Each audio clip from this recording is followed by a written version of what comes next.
Hello everybody. सो कैसे हैं आप सभी। ओवर है this is Radhika and welcome to BLED.in। इस वीडियो में बहुत ही इंपॉर्टेंट हम डिस्कस करने वाले हैं जो कि रहेगा यूजीसी नेट के एग्जामिनेशन के बारे में।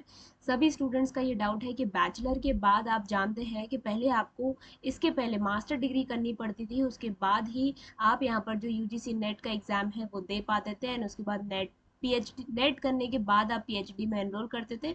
अदरवाइज आप वैसे भी पीएचडी कर सकते थे, लेकिन आपका यहाँ पर मास्टर डिग्री करना बहुत ज़रूरी था। तो यहाँ पर आपका एक स्टेप जो मास्टर डिग्री का है वो हट चुका है। ये सभी बात हो रही है बैचलर डिग्री के बारे में, जिन्होंने 4 साल का यहाँ पर यह प्रोग्राम कर रखा हो या 8 सेमेस्टर वाला, तो वो यहाँ पर डायरेक्ट यूजीसी नेट का एग्जाम दे सकते हैं।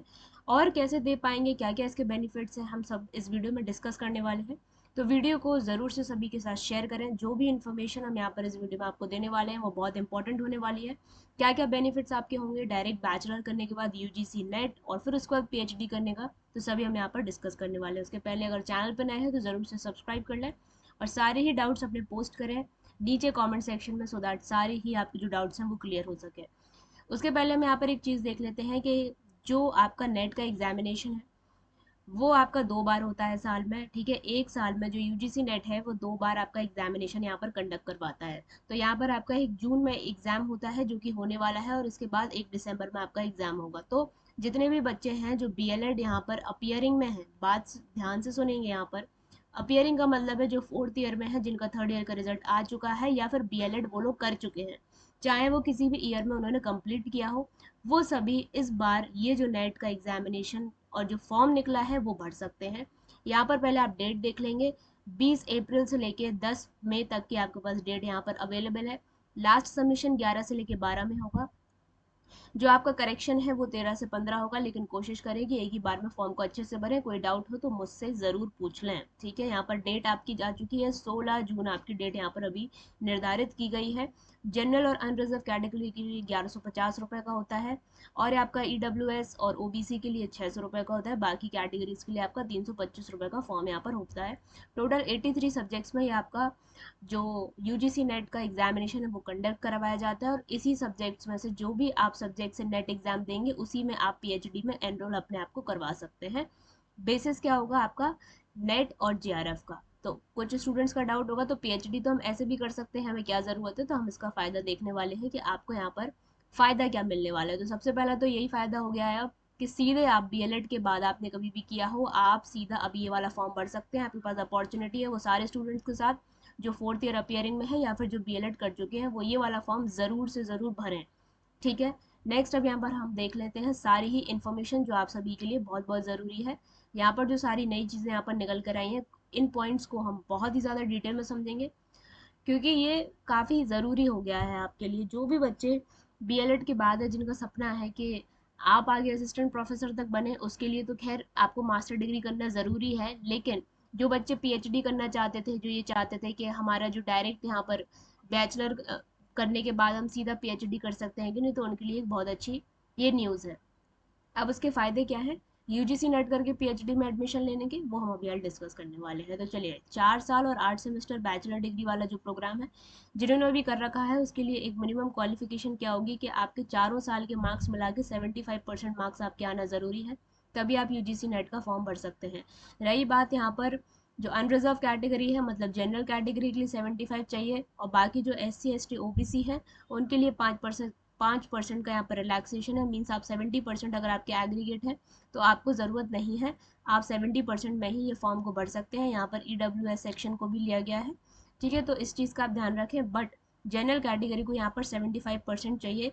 फर्स्ट, सेकेंड, थर्ड और फोर्थ चारों साल के मार्क्स मिला के जो आपका एग्रीगेट स्कोर आएगा वो आपका 75 होना चाहिए, और बाकी कैटेगरीज के लिए 70% यहाँ पर होना चाहिए, तब आप यूजीसी नेट का फॉर्म यहाँ पर भर सकते हैं। तो ये चीज़ आपको क्लियर यहाँ पर हो गई। नेक्स्ट हम यहाँ पर बात करने वाले हैं कि जो कैंडिडेट है जो क्वालिफाई करेंगे नेट का एग्जाम 4 साल की अंडर ग्रेजुएट डिग्री के बेसिस पे, वो एलिजिबल होंगे किस चीज़ के लिए। जो सबसे बड़ी बात यहाँ पर निकल के आ रही है, JRF, आप सभी को पता है या नहीं, लेकिन जो JRF है जूनियर रिसर्च फेलोशिप, इसके बारे में ज़रा थोड़ा सा समझते हैं हम। चलिए यहाँ पर देख लेते हैं। देखिए, जैसे कि आपने बीएलएड किया, ठीक है, अब आप क्या कर रहे हैं, यहाँ पर नेट का फॉर्म भर रहे हैं। नेट के फॉर्म में क्या होता है, यहाँ पर आपको दो अपॉर्चुनिटीज मिलती हैं, एक होता है आपका नेट और एक होता है आपका JRF which is junior research fellowship. आप पेपर जाएंगे एक ही देने, आपने एक पेपर दिया 3 घंटे का, ठीक है, ये 300 मार्क्स का पेपर होता है।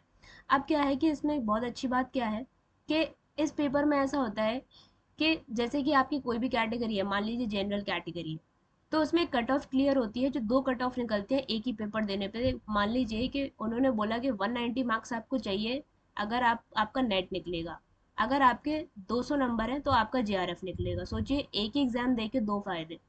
तो अगर आपने मान लीजिए 200 नंबर ले आया तो आप क्या होगा, नेट और जेआरएफ दोनों हो गए आप, तो इससे क्या फायदा हुआ, अगर जो बंदे सिर्फ नेट है वो जेआरएफ नहीं है, लेकिन जो जेआरएफ है वो दोनों कहलाए जाएंगे, ठीक है। तो जेआरएफ जब बच्चा हो जाता है तो जूनियर रिसर्च फेलोशिप के लिए वो एलिजिबल हो जाता है। इसका मतलब क्या है, एक ऐसी फेलोशिप जो कि आपको गवर्नमेंट के थ्रू प्रोवाइड होती है, क्या करने के लिए, आपका पीएचडी को कंप्लीट करने के लिए। तो पीएचडी करने के लिए आपको स्कॉलरशिप मिलती है जो कि 30 से लेके आपकी ऑलमोस्ट 45,000 तक होती है, डिपेंड करता है कि कितने आपको मिलने हैं पर मंथ, ये पर मंथ होती है। तो ये है आपका फ़ायदा यूजीसी नेट करने का। अब बात क्या है कि जो बच्चे नेट कर लेंगे वो पीएचडी में तो एनरोल कर पाएंगे, लेकिन उनको स्कॉलरशिप कुछ भी नहीं मिलेगी, ठीक है। तो इसलिए आपकी कोशिश ये रहेगी कि आप एक ही बार में जेआरएफ निकाल लें, जिससे कि आप पीएचडी में एडमिशन भी ले पाएँ और पीएचडी करने का जो खर्चा है वो भी आपको मिल जाए। मतलब आप समझिए कि अगर आपको 3 से 4 साल तक पीएचडी चल रही है तो हर महीने आपको 30 से 35 हज़ार रुपये आपको मिलेंगे। तो ये एक बहुत बड़ी बात हो जाएगी आपके लिए, तो ये एक अच्छी चीज़ है।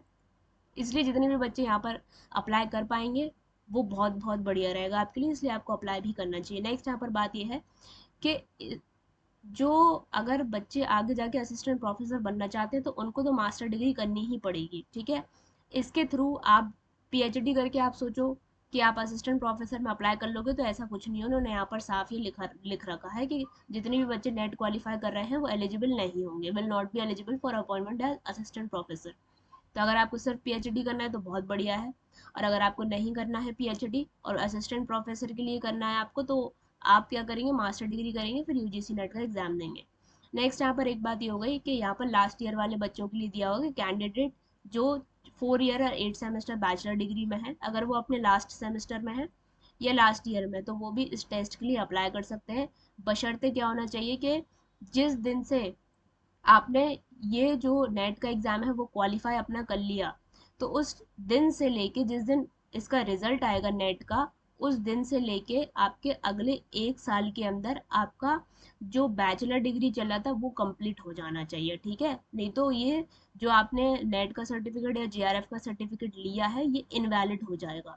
अगर किसी को ये पॉइंट समझ में नहीं आया तो कमेंट सेक्शन में बताना, एक अच्छे से आपको समझा दिया जाएगा। मैं फिर से एक बार इसको रिपीट कर देती हूँ कि अगर आप अपने 4th ईयर में हैं, ठीक है, और आपने ये वाला जो एग्ज़ाम है वो क्वालिफाई कर गए आप, तो उस जिस दिन से इसका रिजल्ट आएगा नेट का जेआरएफ का, जब रिजल्ट आएगा उस दिन से लेके आपका अगले 1 साल के अंदर बैचलर डिग्री आपका कंप्लीट हो जाना चाहिए, नहीं तो जो आपने नेट क्वालिफाई किया है वो इनवैलिड हो जाएगा।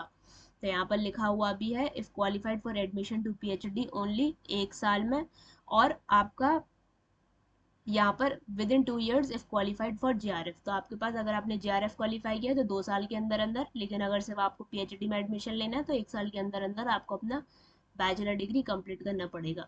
अब एक चीज़ बहुत अच्छी यहाँ पर क्या है कि आप ये सोचेंगे कि जो पीएचडी है हम उसमें किस सब्जेक्ट से करें पीएचडी में, ठीक है। तो बैचलर डिग्री में मान लो आपको बीएलएड में पता है कि हम लोगों को ऑप्शनल सब्जेक्ट लेने पड़ते हैं, तो मान लीजिए आपने मैथ्स लिया, लेकिन पीएचडी में ज़रूरी नहीं है कि आप मैथ से ही करो या हिस्ट्री से ही करो, ज्योग्राफी से ही करो, ऐसा कुछ नहीं है। अगर आपने बीएलएड में हिस्ट्री ली है तो आप पीएचडी ज्योग्राफी से कर सकते हो, ये यहाँ पर लिखा हुआ है। The candidate with 4 year bachelor degree programme are allowed to appear in subjects 83, यहाँ पर जो सब्जेक्ट्स आपके वो दिए हैं, they want to pursue PhD irrespective of the discipline in which they have obtained 4 year degree. यहाँ पे थोड़ा सा हटा देते हैं ये, तो आपको समझ में आ जाएगा, ठीक है। तो देखिए यहाँ पर ये लिखा हुआ है, मेंशन किया है कि आप इरिस्पेक्टिव ऑफ जो आपने अपने बैचलर डिग्री में सब्जेक्ट लिया है आप ले सकते हो कोई भी सब्जेक्ट, ठीक है। तो आई होप आपको ये चीज़ें समझ में आ गई होंगी, बहुत अच्छी अपॉर्चुनिटी है। एटलीस्ट आप देख सकते हैं कि बीएलएड के बाद कई सारे हम लोग स्टूडेंट्स ऐसे हैं जिनकी जॉब नहीं लगी है अभी भी, तो एक अपॉर्चुनिटी हमारे पास एटलीस्ट 2 साल 3 साल के लिए कि हमारी पीएचडी भी कंप्लीट हो रही है, हमको स्कॉलरशिप भी मिल रही है, ठीक है। तो ये अच्छा एक अपॉर्चुनिटी है एटलीस्ट आपके हाथ में कि आप जेआरएफ के लिए अच्छे से तैयारी करें। और उसके बाद आप स्कॉलरशिप भी पा सकते हैं और आराम से 2-3 साल के लिए आपको स्कॉलरशिप मिलती रहेगी ना, आपका पीएचडी भी हो जाएगा। सो आई थिंक आपको ये चीज़ यहाँ पर बहुत अच्छे से समझ में आ गई होगी। और आप अपने एग्जामिनेशन का ये जो फॉर्म है फिल करना शुरू कर दीजिए, क्योंकि स्टार्ट हो गया है। किसी भी तरीके की कोई दिक्कत हो तो आप पूछ सकते हैं। I Radhika Agarwal has also clear 2 times NET. मेरा 2 टाइम नेट यहाँ पर क्लियर हो चुका है, तो आपको कोई भी समस्या है तो आप मुझसे पूछ सकते हैं। मैं आपको प्रॉपर यहाँ पर गाइड करने के लिए बिल्कुल रेडी हूँ। आप नीचे कमेंट सेक्शन में भी बता सकते हैं, तो बिल्कुल से सभी लोग कमेंट करें। एंड कैसे क्या तैयारी करनी है, इसमें भी कोई डाउट है तो आप नीचे कमेंट करके हम मुझे बिल्कुल से बता सकते हैं। ये आइडियाज़ आपको कैसे लगे जो यूजीसी ने अभी अप्लाई किए हैं, ज़रूर से बताएं। और अगर कोई भी हेल्प चाहिए तो आप बिल्कुल से कमेंट करें, इस वीडियो को सभी के साथ शेयर करें। कोई भी डाउट रहता है आपको, कोई भी डाउट, ठीक है, तो आप फटाफट से कमेंट करेंगे, उस पर एक डिटेल्ड वीडियो लेकर आया जाएगा, जिससे कि आपके सारे डाउट यहाँ पर क्लियर होंगे। वीडियो को लाइक करें एंड ज़्यादा से ज़्यादा शेयर कर दीजिए। नए हैं तो सब्सक्राइब ज़रूर करें, सो दैट्स आप अपडेटेड रहें कोई भी चीज़ को लेकर, सो दैट जो भी अपॉर्चुनिटीज़ आपके सामने आ रही हैं वो आप मिस ना करें। तो चलिए, ये था वीडियो। आई होप आपको पसंद आया होगा। मिलेंगे गाइस हमारे नेक्स्ट वीडियो में। Till then take care, all the best and bye bye.